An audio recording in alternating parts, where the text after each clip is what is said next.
Գենդերային կարծրատիպերի հաղթահարման, գենդերային հավասարության մասին իրազեկվածության բարձրացման, առողջ հարգանքի վրա հիմնված հաղորդակցության խթանմանն է ուղղված «Մենք Լոռու մարզի երիտասարդական հասարակական կազմակերպության» կոտրելով կարծրատիպերը գենդերային հավասարության խթանում Վանաձոր համայնքում ծրագիրը, որն իրականացվում է Հայաստանում Նիդերլանդների դեսպանության ֆինանսավորմամբ և Կանանի հասարակական կազմակերպության աջակցությամբ։ Ծրագրի արդյունքում շուրջ 25 երիտասարդ ավելի մանրամասն կիրազեկվի գենդերային կարծրատիպերի հաղթահարման մասին, կհասկանա ինչ ուղիներով կարող ենք հասնել դրանց լուծմանը եւ իրենց այսպես ասած վրա կվերցնեն այն առաքելությունը, որ իրենք նույնպես կարող են գնալ այդ խնդիրների լուծման ճանապարհով։ Ծրագիրն իրականացվում է 3 փուլով՝ Լոֆթ Վանաձորի հետ գործակցությամբ մասնակիցները նախ ծանոթանում են գենդերային անհավասարության դրսևորումներին մեդիահարթակում, ապա վերլուծում այդ տեղեկությունը։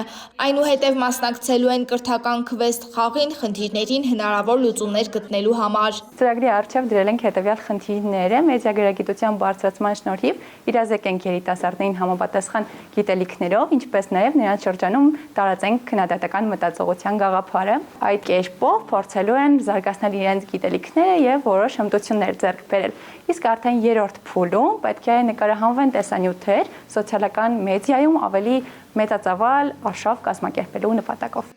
Քանի որ ապրում եմ Վանաձոր համայնքում ու քաղաքը ինքնին փոքր է, այստեղ կան շատ կարծրատիպեր կապված հենց աղջիկների կանանց հետ։ Կարծրատիպերը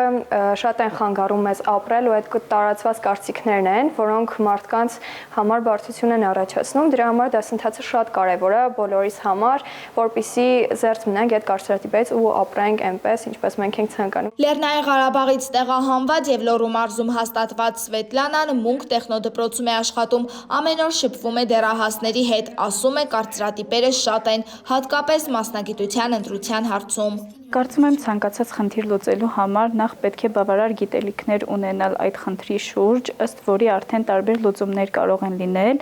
իսկ այս դասընթացը մեզ առաջին հերթին հենց գիտելիքներ է տալիս ու պարզ օրինակներ, թե ցանկացած պարագայում մենք ինչպես կարող ենք ըստ մեր գիտելիքների կիրառել մեր իմացածը։ Ծրագրի եզրափակիչ փուլում տեղական ինֆլուենսերների հետ առցանց քննարկում կանցկացվի, երիտասարդները կներկայացնեն իրենց փորձը, դառնալով օրինակ եւ ոգեշնչման աղբյուր մյուսների համար, ապացուցելով, որ փոփոխությունը սկսվում է անհատից, շարունակվում խմբով եւ վերջապես հասնում համայնքին։